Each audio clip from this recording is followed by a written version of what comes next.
ایک آیت کو سیکھو گے، ایک آیت کو سمجھو گے، یہ بہتر ہے اس سے کہ تم 100 رکعت نفل ادا کرو۔ 100 رکعتیں آپ نفل ادا کرتے رہے، کتنا وقت لگے گا؟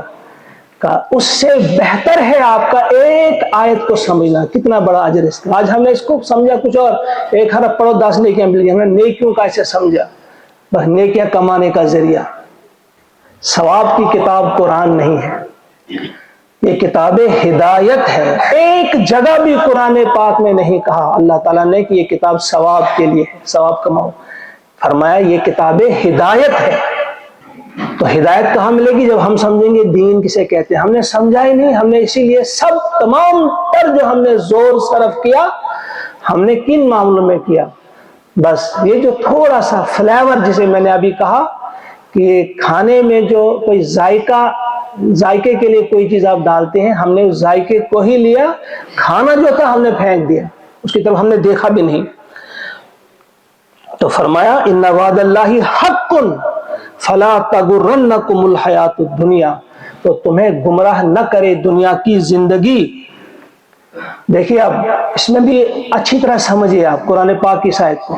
دنیا کی زندگی تمہیں دھوکہ دے سکتی ہے، یغرنکم، یا دنیا کی زندگی، ولا یغرنکم باللہ الغرور، وہ مت دے تمہیں دھوکہ، وہ دھوکے باز۔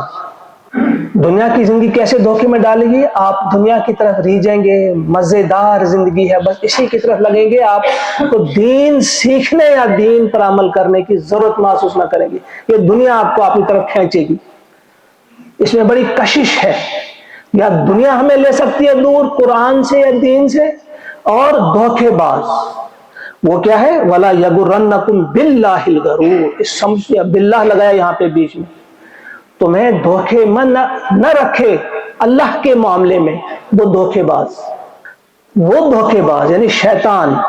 الغرور کا ہم کہیں گے بڑا دھوکے باز شیطان بھی ہو سکتا ہے، کوئی انسان بھی ہو سکتا ہے جو شیطان کا چیلا ہے، یا کوئی جماعت بھی ہو سکتی ہے یہ الغرور، ہاں کہ وہ تمہیں اللہ کے معاملے میں دھوکہ نہ دے۔ وہ کیا مطلب اللہ کے معاملے میں؟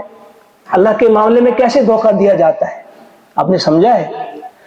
اللہ کے معاملے میں دھوکہ اس طرح دیا جاتا ہے کہ بھائی اللہ بہت رحیم ہے، کرو یار کیا کرنا ہے، ایسے ڈراتے ہیں مولوی لوگ، ملا لوگ، کرو جو کرنا ہے، وہ تو بڑا غفور الرحیم، اللہ کے بارے میں دھوکہ ہے یہ۔